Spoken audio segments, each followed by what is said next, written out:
Esta série de videoaulas é resultado de cursos oferecidos pelo Centro Indígena de Estudos e Pesquisas CINEP, em parceria com a Universidade de Brasília, LACED Museu Nacional e Instituto Internacional de Educação IEB, voltado às lideranças indígenas para sua qualificação nos processos de participação e intervenção nos espaços de políticas públicas e na relação com o Estado brasileiro. É uma iniciativa pioneira e relevante porque busca não apenas a qualificação das lideranças na vanguarda da luta, mas principalmente os jovens líderes que estão se formando nas universidades e que precisam contribuir para fortalecer a luta de suas comunidades, de suas organizações em defesa dos direitos coletivos dos povos indígenas. Há um número crescente de estudantes indígenas nos cursos de ensino superior e as atividades de sala de aula elas não têm condições de dar conta do horizonte de saberes necessários à inserção desses indígenas depois, tanto no mercado de trabalho mais formal, mais usual, quanto no retorno para as suas aldeias. E também numa outra dimensão, que é, talvez a partir dos últimos 10 anos, o que a gente vê é uma crescente participação das lideranças indígenas em instâncias estatais. E se há um sucesso na produção de políticas públicas por essas lideranças na sua atuação, ainda há muito a que ser feito para que essas políticas públicas resultem em alteração da realidade da vida cotidiana dos povos indígenas no Brasil. A presente série de videoaulas procura tratar a relação entre povos indígenas e Estado no Brasil.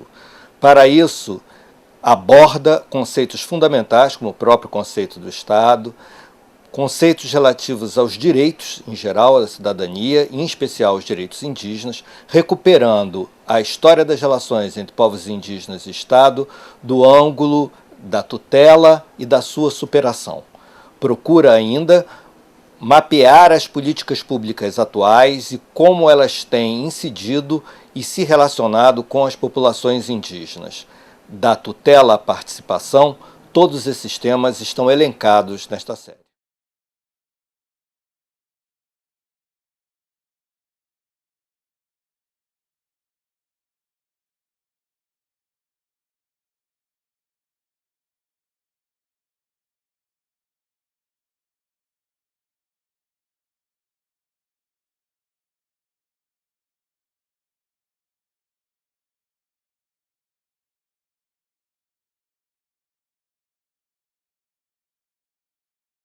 Eu queria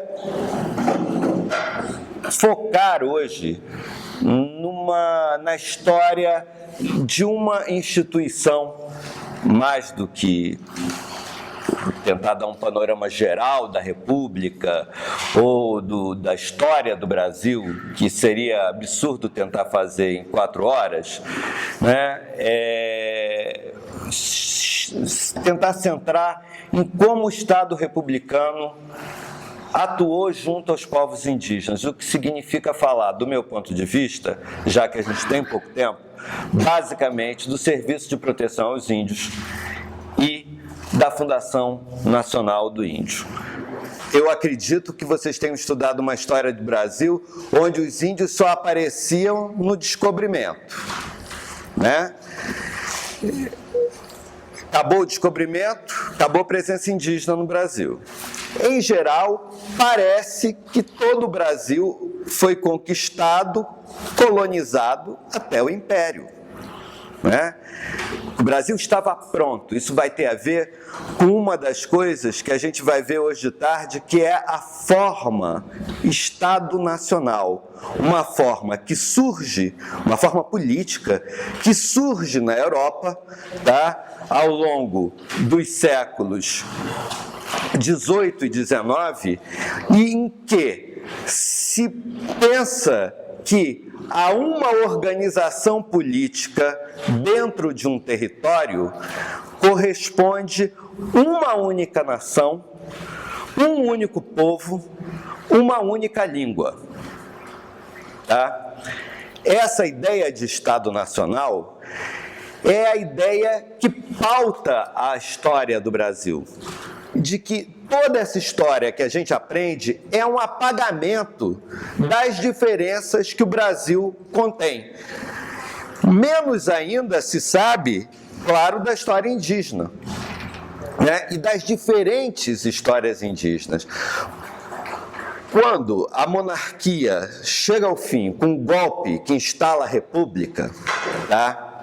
A gente deixa de ter como horizonte um Estado mononacional, monocultural, monolinguístico, estruturado em torno de uma figura que reunia simbolicamente o Brasil, que era a figura do imperador, né? Numa monarquia, o soberano, a encarnação da soberania de um povo, de um território, de uma organização política, está em grande medida representada pela figura do rei, do imperador, né? No regime republicano, é a comunidade política, é a comunidade dos cidadãos, mais do que uma figura emblemática de rei, etc., que vai ser essencial para a estruturação das instituições. Pois então, a história de conquista do Brasil não acaba quando se diz que tem um Estado Nacional brasileiro. Não acaba com a independência, não acaba com com o fim da monarquia. Tá? A gente foi treinado a pensar que no século XX o Brasil já estava todo composto. O Brasil não foi objeto de uma conquista, né? Cada contato com um povo indígena é uma história de conquista da organização administrativa, seja da coroa portuguesa, seja do Estado brasileiro, tá? Sobre um povo indígena. Então, na verdade, neste período que a gente vai ver, com a presença do Serviço de Proteção aos Índios, o que a gente tem é a continuidade das múltiplas conquistas e das múltiplas ocupações de partes do território brasileiro que vão significar conflito com povos indígenas específicos. Quando surge o regime republicano, se instaura o trabalho livre e que uma série de regiões do Brasil começam a ser invadidas com o objetivo de exploração econômica, tá? Sul da Bahia, cacau em grande medida, plantação de cacau. Amazônia, notadamente borracha, esse período de final do 19, início do 20, né? São Paulo, oeste de São Paulo, café. Tá? Ferrovias para café, né? Para estabelecer fazendas, plantio de café. Esse movimento, como todo movimento de penetração rumo ao interior, sempre se defrontou com povos indígenas, que são, afinal de contas, vocês, os verdadeiros senhores da terra, né? Estavam lá ocupando seus territórios, e essa invasão, que não foi necessariamente uma invasão concertada pelo Estado brasileiro, não foi organizada pelo Estado republicano, ela, no entanto, foi uma consequência de outros estímulos que o Estado republicano propiciou, né? Como, por exemplo, a atração de mão de obra imigrante. Toda a região do sul do Brasil foi uma região de muitos atritos, em especial Santa Catarina, de muitos atritos entre imigrantes que vinham atraídos pela possibilidade de terem terras livres, né? Terras cheias de gente indígena, né? E que, no entanto, eram vendidas como terras vazias. Né? Acho que vocês devem ter ouvido falar na figura dos bugreiros, que eram assassinos profissionais de índios, né? Isso existia no interior de São Paulo, isso existia no interior de Santa Catarina, né? No Mato Grosso do Sul também existiu, eram profissionais do extermínio. Em suma, o que há no início do período republicano é que, com a ideia de se ter... com a ideia de se ter, né, um espaço agora nacional mais integrado, tá? Se ter uma nação que fosse mais conhecida pelo próprio poder central sediado no Rio de Janeiro, né? O regime republicano começa todo um processo que não existia antes, ele apenas é intensificado, tá? De construção de linhas telegráficas. O telégrafo é uma novidade naquele momento, de linhas telegráficas, de mapeamento do território. São enviadas inúmeras comissões para mapear, fazer prospecção do território, né? Se tentam fazer levantamentos populacionais, tá? Para quê? Um regime republicano, se a base do regime republicano são os cidadãos, é fundamental agora conhecer quem são os cidadãos do país e chegar a esses cidadãos. No Império, boa parte da administração pública era o quê? Feita pela Igreja. No regime republicano, a gente tem uma separação entre Igreja e Estado. Isso vocês devem ter estudado em história em algum momento. Com a separação entre Igreja e Estado que o regime republicano estabelece, o fato de que o Estado brasileiro, teoricamente, não tem uma religião, né? Uma religião oficial, o Estado, a organização administrativa que representa os cidadãos do Brasil, teoricamente de modo democrático, precisava ter sua presença marcada em diferentes pontos deste mapa aí.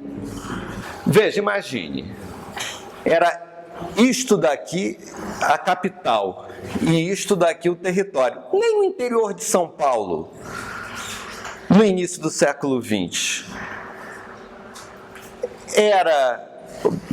estou indo longe, o próprio, para vocês terem uma ideia, a cidade do Rio de Janeiro está aqui, tá? Em 1904, a gente acha registro de pagamentos de fóruns a aldeias indígenas na região do norte do estado do Rio de Janeiro, tá? Se vocês olharem livro de história, imagina se tem índio no Rio de Janeiro em 1904. De forma alguma. Completamente apagado. E isso existia por outras partes do território brasileiro, onde também se dizia que não tem índio, ou não tinha índio naquele momento. Tudo isso que eu estou querendo chamar a atenção se resume numa coisa: é preciso fazer com que as fronteiras do Estado brasileiro se expandissem, do Estado, organização administrativa, se expandissem sobre o território, tá? Porque era isso que ia, de alguma maneira, assegurar, tá?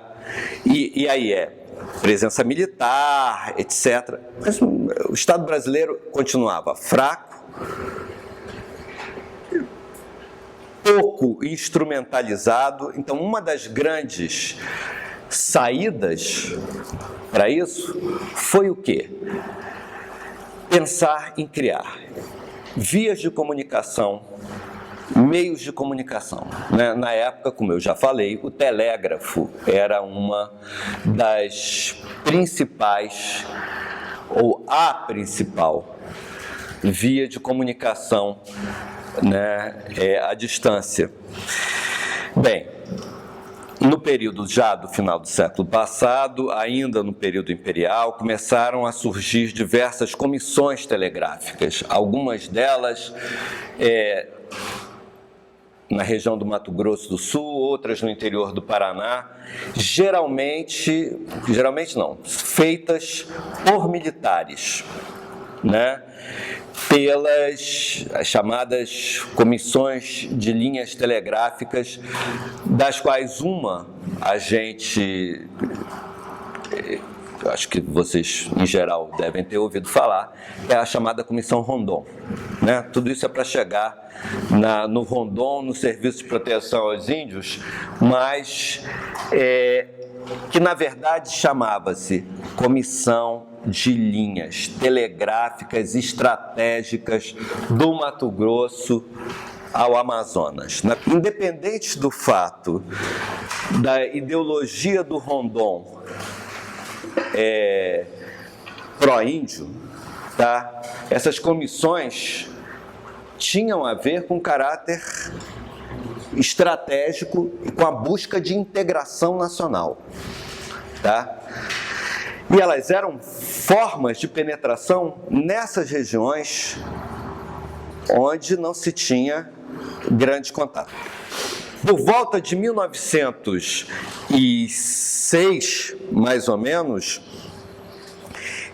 diversos segmentos da elite empresarial brasileira reclamavam que o Brasil não podia continuar sendo simplesmente uma monocultura, baseado numa monocultura que era... A economia brasileira não podia continuar sendo baseada numa monocultura que era a monocultura cafeeira, né? Essas elites regionais, baianas, amazônicas, maranhenses, né? Do próprio estado do Rio de Janeiro, queriam que houvesse uma diversificação da economia brasileira. E propunham para isso criar um espaço específico no Estado brasileiro para que essas diversas outras maneiras de explorar o território, tá, fossem contempladas. Eles pensavam que eles precisavam ter um ministério específico para tratar dos interesses deles. Esse movimento, por uma série de razões de ordem da política republicana brasileira, chegou a instalar o chamado Ministério da Agricultura, Indústria e Comércio, que foi criado no papel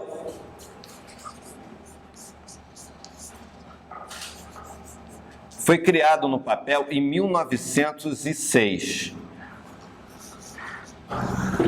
1906, portanto, foi um decreto só, para tapar a boca desse pessoal que estava reclamando. O que acontece é que, como muita coisa no Brasil, ela é criada, mas não é levada à prática, né? Os caras lá continuaram. Existia uma organização chamada Sociedade Nacional de Agricultura por trás. Hoje, a Sociedade Nacional de Agricultura não é em absoluto importante. Na época, era como se fosse o movimento ruralista, ou uma parte do movimento ruralista brasileiro. Era uma associação forte de produtores rurais.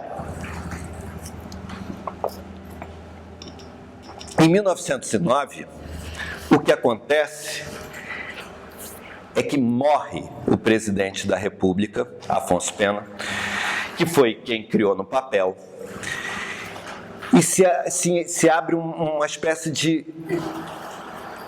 período de grandes negociatas políticas, porque o vice-presidente, Nilo Peçanha, que estava ligado a essa Sociedade Nacional de Agricultura, assumiu o poder, assumiu a presidência da República pela morte do outro, mas ele não podia se candidatar quer dizer, o Afonso Pena morreu há 1 ano e pouco da outra eleição.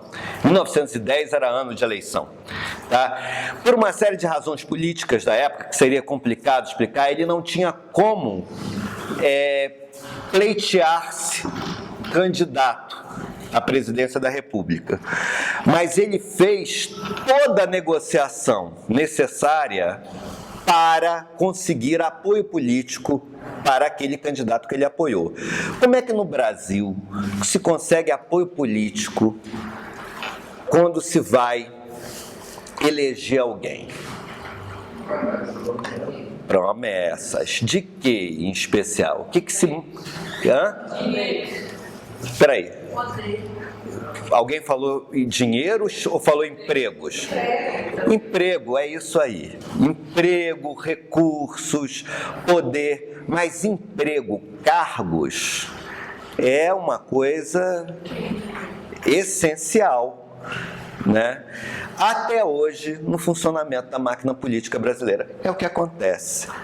Em 1909, tinha um ministério criado no papel, mas não estava implementado.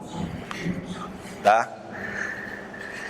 Era um saquinho de empregos prontos para serem distribuídos e comprar voto, né? Pois então, essa é uma das razões da criação em 9, efetivamente da implementação do Ministério da Agricultura, Indústria e Comércio, que tinha dentre os órgãos previstos para o Ministério, tinha um serviço de catequese e civilização. Ocorre que nesse ministério, nesse grupo voltado para a expansão da agricultura no Brasil, estavam presentes diversos militantes do movimento positivista ortodoxo, um movimento extremamente forte, tá? O positivismo era uma tendência filosófica de base francesa, criada por um filósofo chamado Auguste Comte, fundamental na estruturação das ciências sociais. Tá? Muito do que vai ser depois sociologia, antropologia, surgiu na tradição da sociologia francesa, de discípulos de Comte. O positivismo foi extremamente influente nas escolas militares no Brasil. Tá? E foi, em parte, uma das articulações, foi uma das bases, por exemplo, da articulação dos militares no golpe que gerou a República.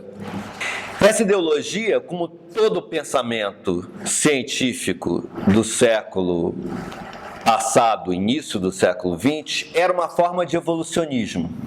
Tá? Acreditava que a humanidade evoluiria inexoravelmente até o que eles chamavam de estado científico. Existiam três estados. Tá? Estado primitivo, em que estavam os povos indígenas, estado teosófico metafísico, que era onde estava a civilização ocidental, e o estado positivista, que era um estágio em que se chegaria, só os positivistas já faziam parte deles, mas a humanidade ainda não tinha evoluído até lá. E é neste momento que se está pensando em criar um serviço de Estado para trabalhar com os povos indígenas. Tá? Uma das razões de ter se escolhido Rondon para dirigir o serviço de proteção aos índios, isso está escrito nos documentos de época, é que ele era o exemplo vivo da possibilidade de civilização dos indígenas. Cândido Mariano da Silva Rondon, nascido no Mato Grosso do Sul, ele fez escola normal em Cuiabá, tá? E de lá ele fez concurso para a Escola do Exército, no Rio de Janeiro e foi para o Rio de Janeiro estudar na Escola Militar da Praia Vermelha. Lá conviveu com professores positivistas, alunos positivistas e se converteu ao positivismo ortodoxo. Rondon não era apenas, portanto, alguém que tinha a doutrina filosófica positivista. Ele era um praticante da religião da humanidade. O que importa é que ele, depois do golpe da República, a primeira função dele como alferes, um dos primeiros postos, né, do Exército na época, foi trabalhar numa comissão de linhas telegráficas. Era a Comissão Araguaia-Cuiabá.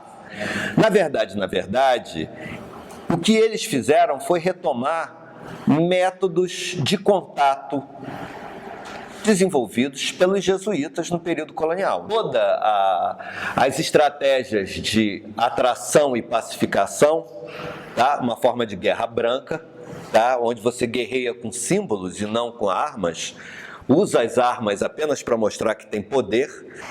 E depois, em 1906, ele vai propõe a criação, junto com um conjunto de outras pessoas, a criação da chamada comissão, que vai ser essa sim chamada de Comissão Rondon.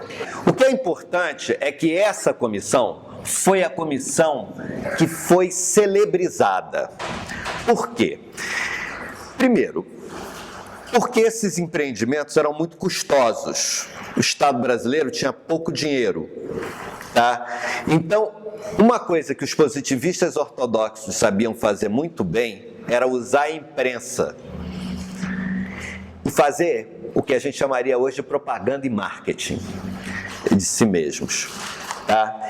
Eles divulgaram muito em livros, conferências, exposições, o trabalho da Comissão de Linhas Telegráficas do Mato Grosso ao Amazonas. Os jesuítas entravam pelos sertões tocando hinos, flautas, cantando hinos a Deus, porque acreditavam que a música abrandava as almas selvagens. Nesse período, na época lá com o general Gomes Carneiro, o Rondon, eles retomam tudo isso, só que ao invés de tocar hinos a Deus, eles tocavam um hino nacional.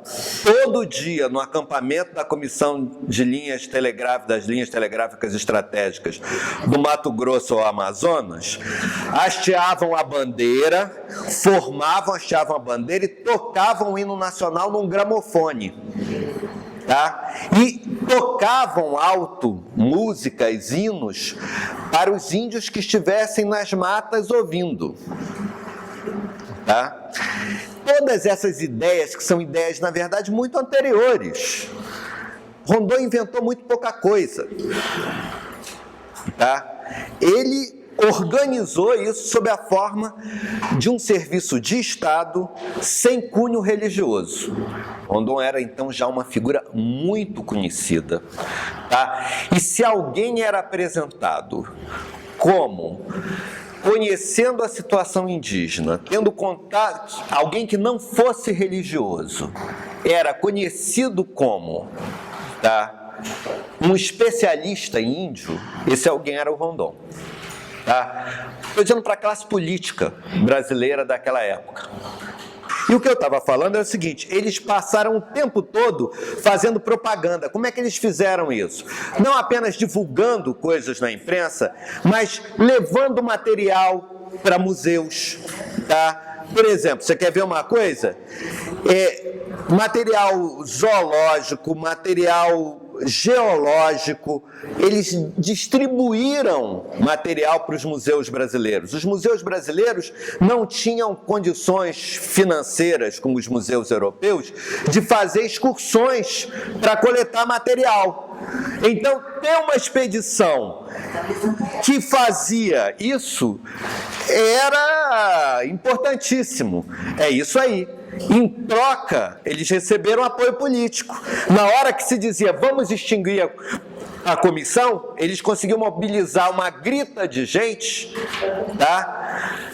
Para dizer, não, tem que continuar. Quando se resolve criar o tal do serviço de catequese e proteção, a essa altura os positivistas dentro do ministério já tinham montado a coisa para dizer, não, a gente não quer padre trabalhando com índio, porque o Brasil é um país sem confissão religiosa, tá?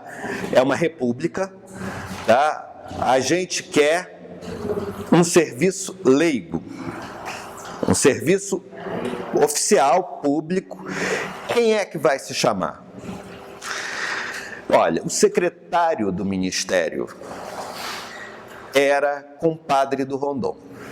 Acho que não precisava dizer mais nada, né? Em 1910, isso sai em tudo quanto é jornal do Brasil. Em 1910, uns 2 meses antes da data da independência, tá? De 7 de setembro, o ministro da Agricultura, que realmente implementou o ministério, Rodolfo Nogueira da Rocha Miranda, vai ao Museu Nacional, visitar o Museu Nacional, e pergunta se achavam os antropólogos do museu que os índios brasileiros eram capazes de ser civilizados e se poderiam se tornar mão de obra útil para os destinos da nação. Ao que os antropólogos respondem que, claro, e que era preciso criar-se uma obra para redimir as populações indígenas do Brasil e os trabalhadores nacionais. Não esqueçam dessa categoria. Quem eram os trabalhadores nacionais? Os trabalhadores nacionais eram os libertos da escravidão e as populações pobres mestiças do interior. Portanto, dentro desses estavam também numerosos povos indígenas que não eram mais considerados indígenas, tá? Eram considerados sertanejos, tinham deixado de ser índios. Então, o ministro diz que será então criado um serviço para proteção dos indígenas e localização dos trabalhadores nacionais. O LTN, a localização de trabalhadores nacionais, nos lembra que isso daqui é um serviço de colonização. E que ele, portanto, tinha como uma das suas principais funções, tá, fazer o quê? Liberar terras. Atrair populações indígenas que viviam nos seus territórios de acordo com seus modos de vida próprios para pontos onde estivessem estabelecido a presença militar. Não era isso que os aldeamentos missionários faziam? Oferecendo bens em troca? Exatamente isso eram que os postos indígenas faziam, tá? Procuravam trazer as populações indígenas, não com recurso à força, mas à persuasão, né, ao oferecimento de bens de suas terras para próximo dos postos, evitando conflitos e liberando as terras para as empresas colonizadoras. O Serviço de Proteção aos Índios e Localização de Trabalhadores Nacionais tensionava fazer o quê? Número 1, por fim às situações de conflito entre indígenas e não indígenas, nessas regiões de fronteira agrícola que eu mencionei, que eram inúmeras naquele momento, tá? Enfim. Número 2, atrair a população indígena que não estivesse em conflito, tá? Colocar essa população indígena que já mantivesse algum grau de relação não conflitiva, tá, com segmentos variados da sociedade brasileira em contato com o Serviço de Proteção aos Índios, tá? Para, por um lado, né, serem protegidos da atuação mais violenta, tá, dos brancos em diversas partes do Brasil, tá?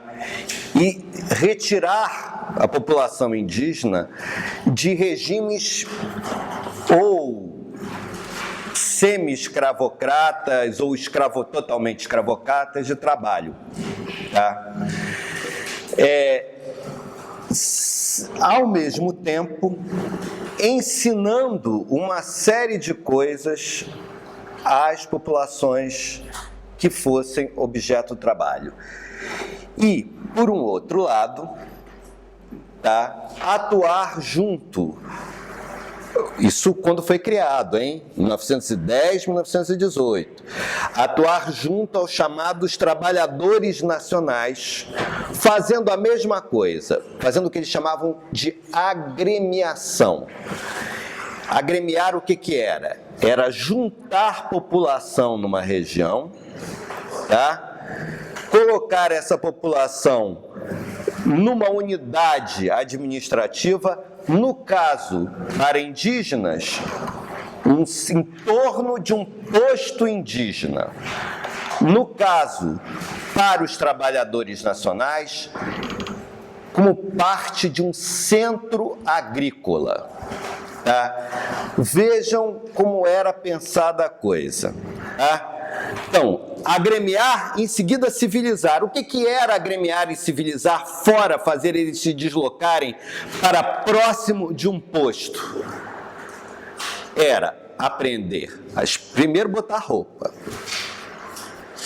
depois aprender as primeiras letras, aprender o português.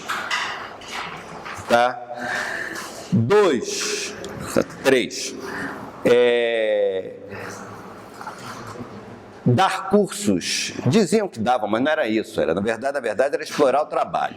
Mas era ensinar as mulheres. Isso era o que estava escrito, tá? Que eles iriam fazer. E que eles exibiam, às vezes, em fotografias, numa série de coisas, como sendo resultados positivos da ação do Serviço de Proteção aos Índios. Tá? Ensinar as mulheres a costurar, a cozinhar, os homens a trabalhar em carpintaria, a construir casa como casa de branco, tá? Isto era civilização. Civilização era aprender a trabalhar como branco e, de preferência, trabalhar para branco. E a ideia era que os índios iam deixar de ser índios. Vocês todos iam evoluir para a civilização, tá? E deixar de ser indígenas. Por isso que eu digo que não é uma política de genocídio. A política protecionista era, como toda política, faca de muitos gumes. Tá? Ela protegia e, ao mesmo tempo, ela pretendia, via como positivo, liquidar as características próprias dos povos indígenas. Era uma política, portanto, etnocida e não genocida, né? Preservava as pessoas e pretendia melhorar a vida de vocês, transformando vocês em trabalhadores não indígenas. É como se ser índio fosse uma coisa transitória, que ia passar, se adequadamente educados fossem. Tudo isso era uma espécie de pedagogia da civilização. Tá? Agora, entre a ideologia e a prática, havia uma grande diferença. Né? Da mesma maneira que se concebe isso tudo daí, no papel, e se começa a implementar em alguns lugares até, esse grupo do Serviço de Proteção aos Índios, que era o grupo de militares positivistas da Comissão Rondon, eram correligionários do Rondon, eram amigos, praticantes do mesmo culto positivista, eles prepararam a primeira lei, o primeiro estatuto do índio, aspas, republicano, tá? Que era a lei que regulava a chamada tutela. Pelo seguinte, vocês devem saber que, pelo Código Civil, primeiro Código Civil republicano, todo mundo aqui sabe que pelo Código Civil republicano, os indígenas estavam selvícolas, na verdade, né? O termo é selvícola, que vive nas selvas, estavam colocados como aqueles que eram relativamente incapazes, tá? Como os maiores de 16, menores de 18, loucos, mulheres casadas e pródigos, ou seja, aqueles que dispersam patrimônio, tá? Isso também foi manobra do grupo criador do Serviço de Proteção aos Índios. A ideia de tutela é muito anterior. A ideia de tutela vem lá da tutela de órfãos, embora ela funcionasse de uma maneira diferente. O problema é que se estabelecia tutela, mas não dizia quem ia ser o tutor. Tá?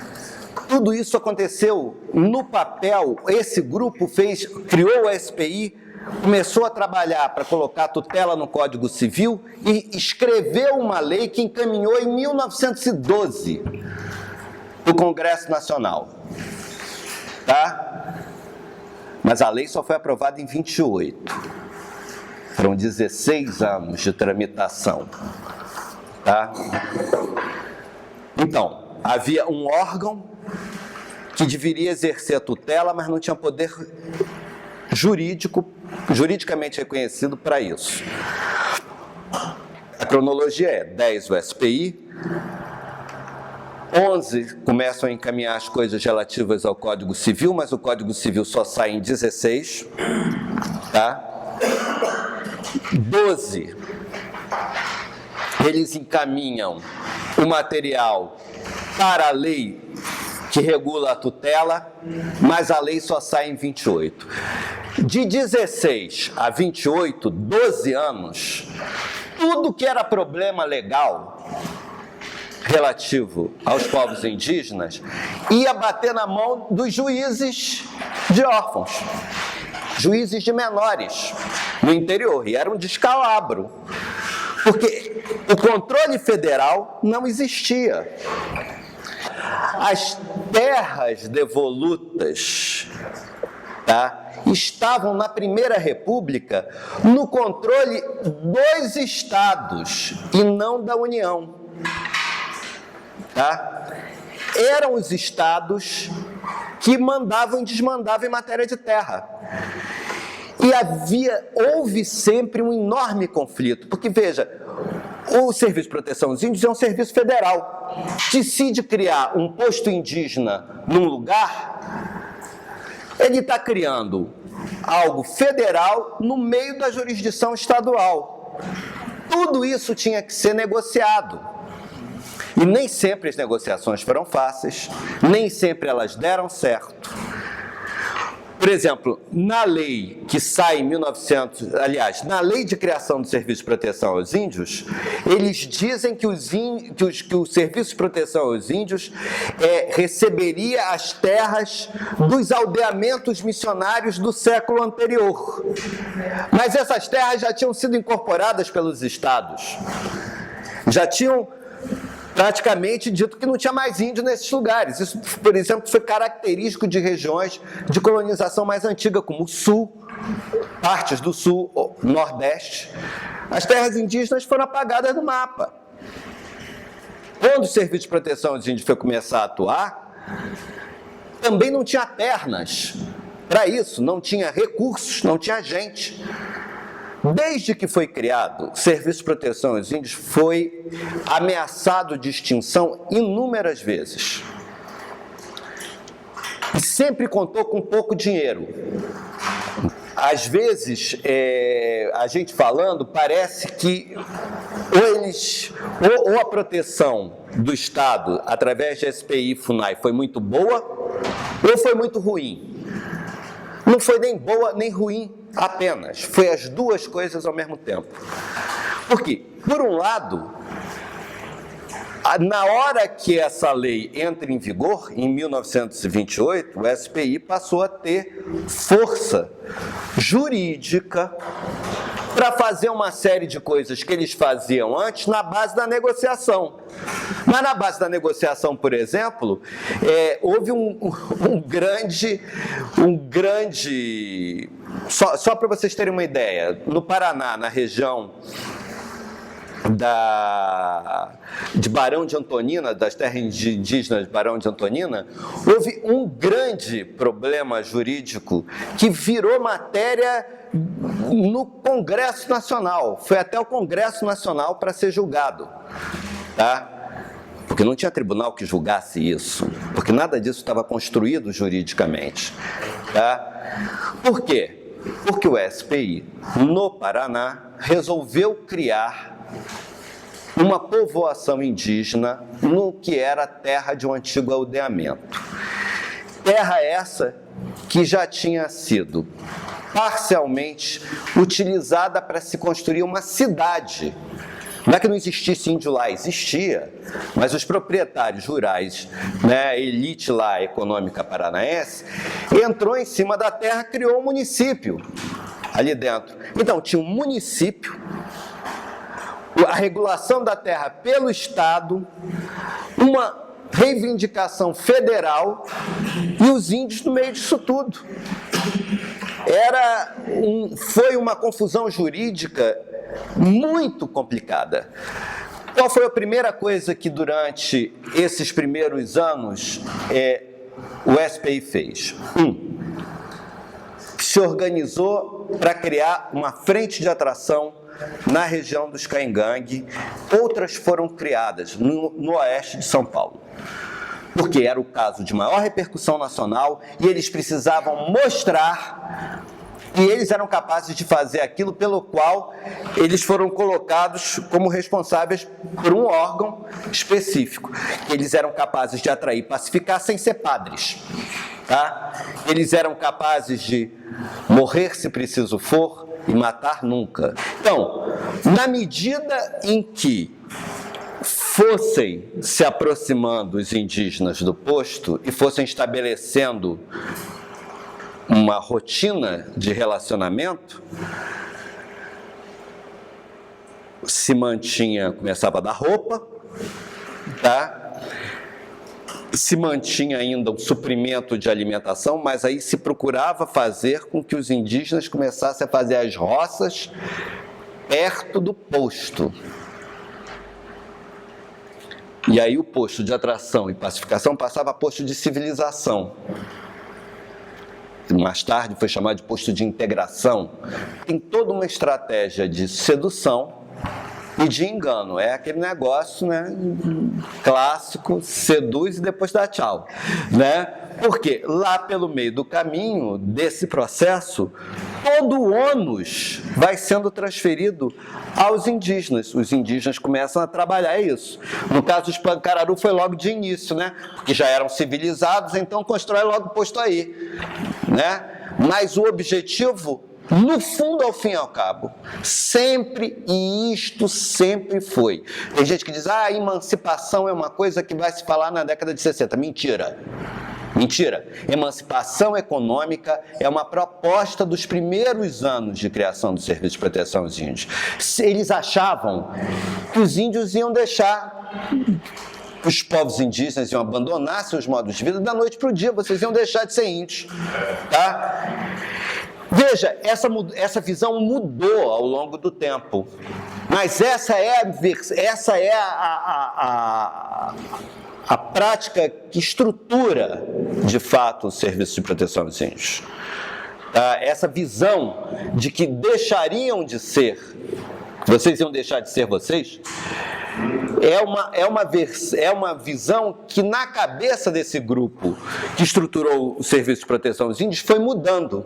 Só que esse grupo também foi morrendo, foi se aposentando, tá? E foi entrando muita gente para dirigir que não tinha necessariamente os mesmos ideais. esse grupo, portanto, rondoniano, ele evoluiu também na convivência e no trabalho do dia a dia com os povos indígenas. Só que isso se deu até mais ou menos os anos 30, 40, quando aí há uma grande mudança Vocês devem ter estudado em História do Brasil em algum momento que houve a chamada Revolução de 30, né? Pela qual um certo tipo de regime identificado aos primeiros 20 anos de república no Brasil foi substituído por um outro estilo de governo e que depois virou, em 1937, um governo ditatorial de Getúlio Vargas. Tá? Com o governo ditatorial de Getúlio Vargas, o SPI, que era um órgão que estava lá embaixo, por falta de dinheiro, por falta de gente, porque já tinha muita gente se aposentando, uma das metas do governo Vargas era a chamada Marcha para o Oeste. Tá? Era a colonização do interior do Brasil. Tá? A colônia agrícola que foi criada no Mato Grosso do Sul, tá? E que levou um bando de colono para cima de terra indígena, tá? É uma criação do governo Vargas. Outras colônias agrícolas foram criadas nesse período Vargas, tá? E significaram o recrudescimento da pressão sobre as terras indígenas. Então, a essa altura, o grupo do SPI tinha acumulado experiência, tá? Pensava que precisava ter leis específicas no tocante à terra, estava estudando legislação de terras de outros países para propor uma legislação específica para terras indígenas no Brasil. Tá? E, mais uma vez, num momento de colonização, um órgão com responsabilidades coloniais vai receber recursos para atuar pacificando. O SPI já tinha, durante os seus primeiros anos, demarcado terras em diferentes pontos do Brasil.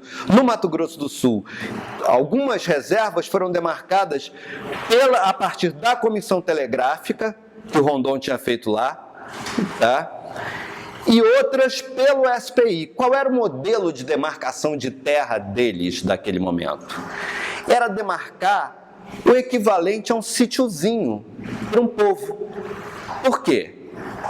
Era pensar que se vocês deixariam de ser vocês, pela intervenção e pela pedagogia da civilização deles, vocês não precisariam ter terras para reproduzir nenhum modo de vida. Era a terra equivalente a um sitiante branco, plantando uma mandioquinha, uma comidinha, um boizinho e acabou. Tá? As demarcações foram muito reduzidas, as demarcações feitas pelo SPI. Isso foi um padrão, né, de demarcação. Isto vai mudar exatamente nesse período dos anos 50, 40. Os anos 40 foram muito importantes, 40 e 50 foram muito importantes para a política indigenista brasileira. Por quê? Como esse pessoal fundador estava morrendo, e já havia muito contato e muita presença. Olha, era uma presença fraca. Era uma presença, às vezes, muito mais teatral do que propriamente concreta, real, tá? Mas havia um muito maior conhecimento sobre as populações indígenas naquele momento do que na primeira década do século, quando o SPI foi criado. E esse conhecimento foi necessário e importante para períodos posteriores, tá? E balizou a maneira, por exemplo, como a FUNAI veio atuar depois, né? Porque a FUNAI vai atuar num outro momento de expansão, que é o momento de expansão sobre a Amazônia do regime militar, década de 60. Né? A FUNAI vai ser criada em 67 e ela toma força mesmo, ela é implementada de fato em 69 sob o regime militar, mas a gente vai chegar lá ainda hoje. O que é importante é que eles perceberam que eles precisavam ter antropólogos, que eles precisavam ter política para a terra, que eles tinham que ter uma política de saúde eficaz. No final dos anos 40, nessa mudança, entra no Serviço de Proteção aos Índios, em 1947, já depois que acabou o regime ditatorial do Vargas, entrou como funcionário do Serviço de Proteção aos Índios o Darcy Ribeiro. Vocês devem ter ouvido falar, se já não leram alguma coisa dele. Darcy Ribeiro foi um dos grandes antropólogos brasileiros e, além de antropólogo, foi uma pessoa envolvida com questões de educação, né? Foi o responsável pela nossa LDB, seja ela boa ou ruim, considere-se o que se considerar, mas foi um grande político brasileiro, foi um visionário, mais do que tudo, né? Uma pessoa que tinha uma interpretação de Brasil. Darcy Ribeiro foi funcionário do Serviço de Proteção aos Índios de 47 até 55.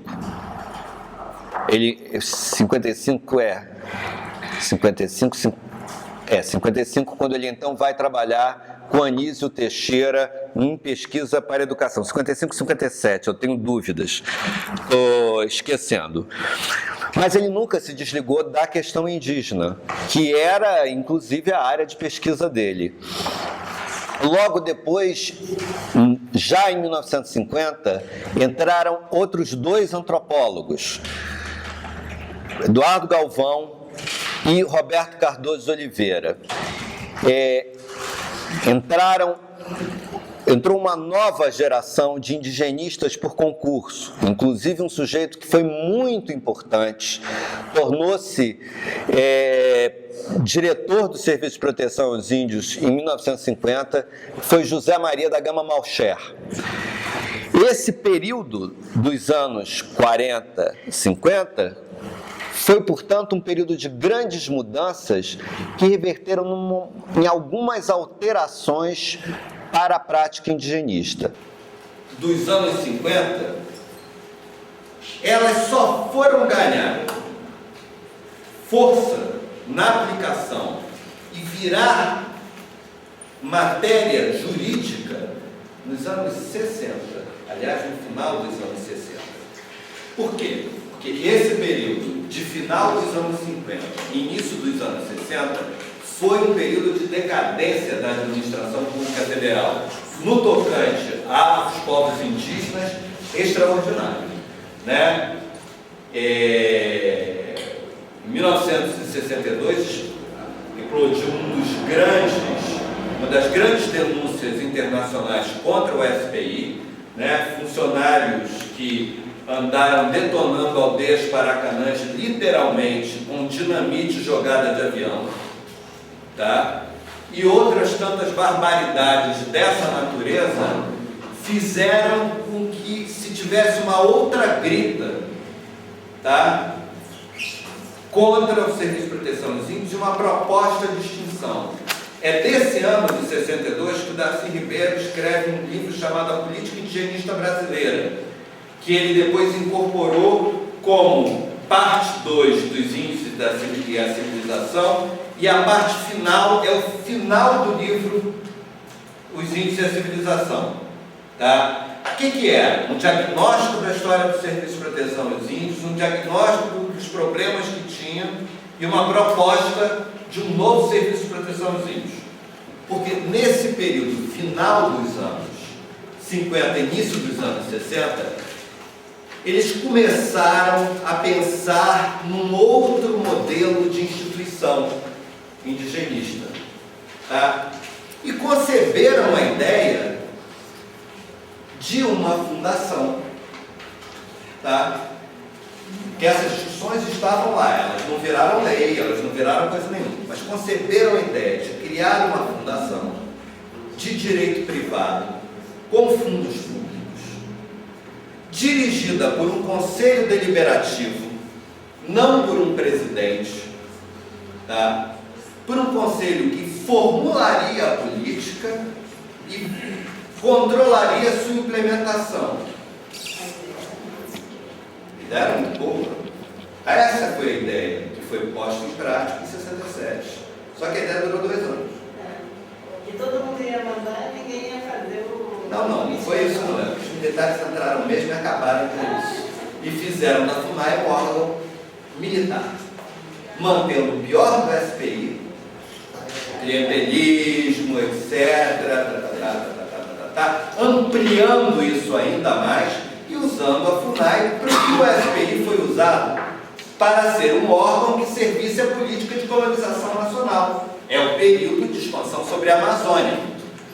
Tá? É o período da Transamazônica, das inúmeras outras estradas que foram criadas, dos grandes projetos, é o período do milagre brasileiro de um modo mais abrangente. Milagre que só fez crescer a dívida pública, a inflação e ferrar a vida de todo mundo.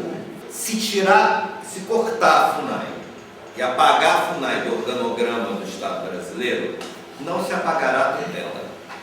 Tutela, modo de funcionamento tutelar, essa maneira de inferiorizar os indígenas, se apropriar, controlar completamente a determinação dos povos indígenas, né, se interpor como um mediador, e um mediador em posição superior que diz o que deve ser feito, o que não deve ser feito, o que você vai receber, o que você não vai receber, como vai agir, como não vai agir. Isso não acaba se tirar a FUNAI. A discussão sobre a questão de que precisava resolver o problema das terras indígenas era antiga já. E já, é o que eu estou dizendo, as ideias lá dos anos 50, na verdade, foram aparecendo nos anos 60, 70. Só que ao modo daquele período ditatorial. O que no fundo foi concebido pelo Darcy Ribeiro, pelo Roberto Cardoso Oliveira, pelo Eduardo Galvão, na prática foi implementado de outra maneira completamente diferente. E isso vai se reforçar quando, no início dos anos 70, o Brasil estava mais do que no plano internacional. Esse é um período em que os movimentos de defesa dos direitos humanos estão crescendo, tá? Eu falei nesse crescimento dos movimentos de defesa dos direitos humanos no período dos anos 50, mas de fato nos anos 60 e 70 eles vão se tornar muito mais importantes. Por quê? Por exemplo, você tem guerra do Vietnã, os Estados Unidos fazendo guerra do Vietnã, a gente tem inúmeras ditaduras militares na América Latina e pelo mundo afora, tá? E as ditaduras militares todas foram ditaduras profundamente nocivas aos índios, né? Nesses cenários latino-americanos. Então, a questão indígena começa a ganhar visibilidade no plano internacional nesse período, em grande medida como uma questão de direitos humanos. O Estatuto do Índio, que é de 1973,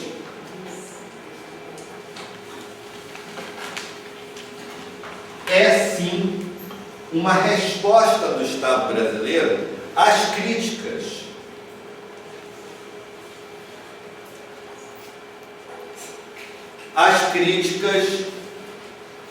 feitas no plano internacional por diversos movimentos de defesa dos direitos indígenas, muitos desses movimentos fazendo pressão nos órgãos financiadores, tá? Como o Banco Mundial, o Banco Interamericano de Desenvolvimento, que financiaram essa grande expansão, porque não foi só a estrada, foi a construção de barragem, foi a construção de hidrelétrica, tudo isso que a gente está vendo voltar aí, construção de linha de transmissão, expansão de telefonia. Em grande medida o dinheiro veio dessas instituições financiadoras, que diante da pressão dos cidadãos dos próprios países onde elas estavam, começaram a criar uma série de mecanismos que eles vão chamar de mecanismos de mitigação. Colocaram uma série de cláusulas nos contratos de empréstimos internacionais. Isso começa no início dos anos 80 no Banco Mundial. Tá? A década de 70 foi essencial. Isso aconteceu em muitos países. Tá? Essas grandes obras alavancaram esse tipo de discussão. A pressão fez com que resolvesse-se ao estilo militar. Isso não foi uma lei que tramitou, não tinha congresso praticamente, né?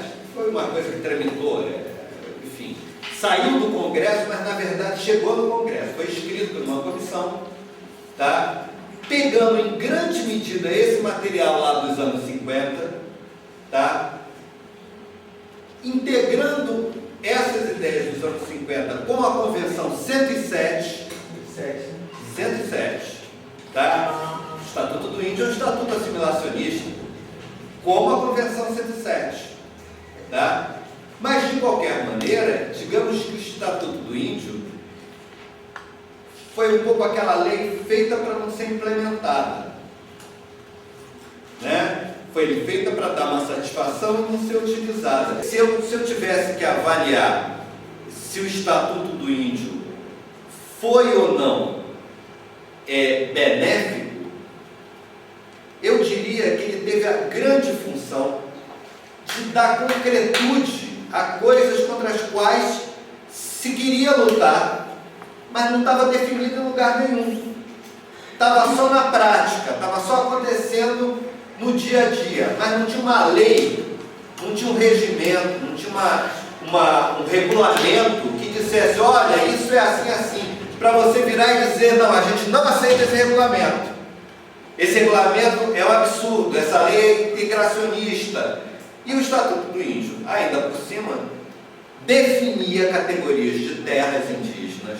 Isso daí é copiado, em grande medida, e adaptado desse material do Darcy Ribeiro, que aí é um material criado mesmo por ele, que foi invenção deles lá no SPI naquele período. E terminava dizendo que os índios, uma vez, poderiam ser emancipados da tutela do Estado, né? Se tivessem já condições de estarem plenamente integrados à sociedade brasileira, o que era o mesmo que dizer, naquele momento, que os índios estariam liberados das suas próprias terras, né? Dos seus direitos específicos, emancipar os índios, considerar que os índios estavam absolutamente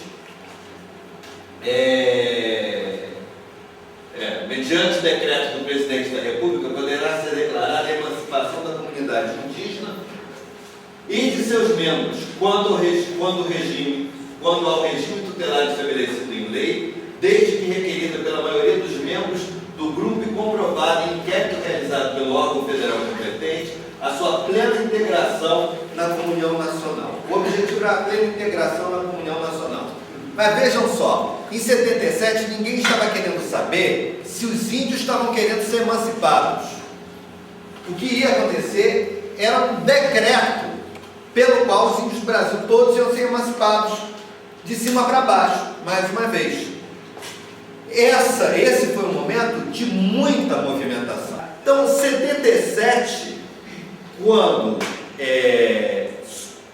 vem a público essa coisa da emancipação dos índios, a gente já tinha CIMI atuando, assembleias de lideranças indígenas, a gente já tinha alguns antropólogos atuando junto a numerosos povos indígenas no Brasil, como recursos internacionais das instituições que financiavam a defesa de direitos humanos. Essa é a origem das ONGs indigenistas hoje. Essas ONGs, primeiro, dentro da FUNAI tem um grupo importante de servidores que acabou indo embora, demitido em 1980, tá?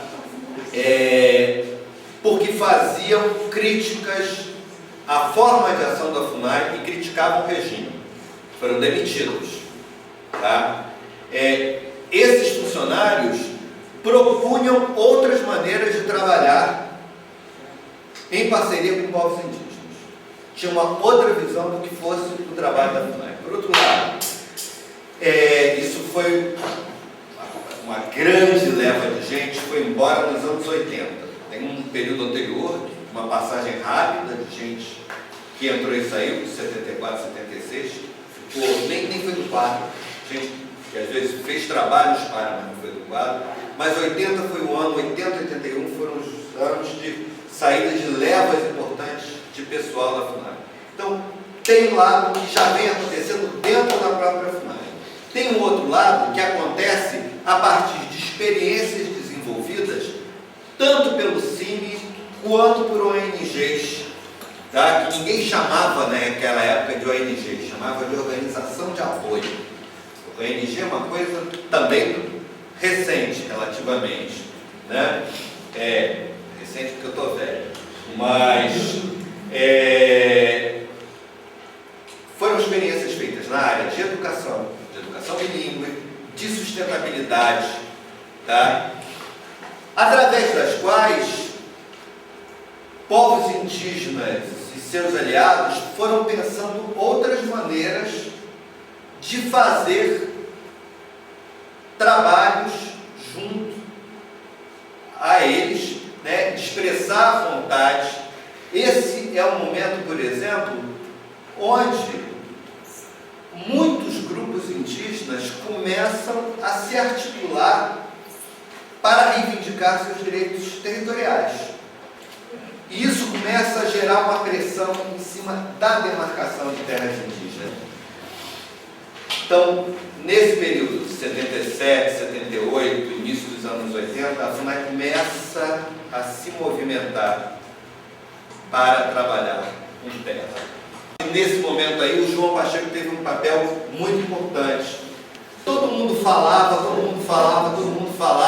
pela demarcação de terras indígenas, pela demarcação de terras indígenas, pela demarcação de terras indígenas. Ninguém sabia definir direito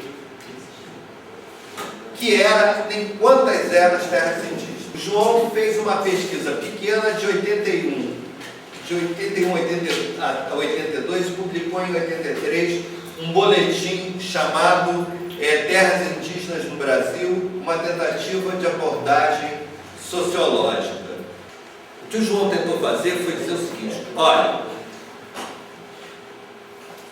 terra indígena é uma categoria administrativa, tá? Que se define, explicou assim. Ele pegou e analisou como é que se trabalhava para criar terras indígenas. Falou do período do SPI, falou do período das poucas demarcações que a FUNAI havia feito até aquele momento.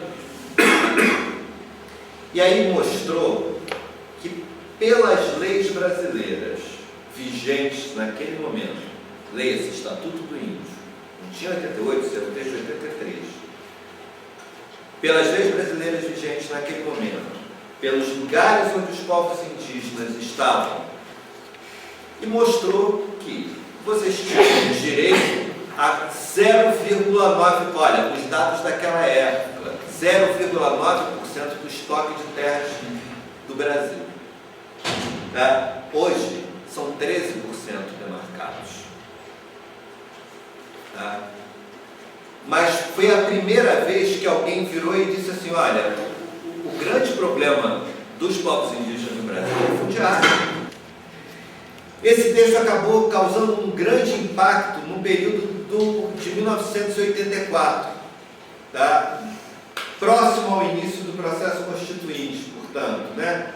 Término da ditadura militar, início da nova república, quando Tancredo Neves ia assumir, morreu e entrou Sarney, né? Nesse período, a FUNAI passou por uma grande alteração, porque saíram os quadros militares que tomaram conta da FUNAI nesse período, tá? E voltou uma boa parte desses funcionários que tinham saído em 80, 81, né?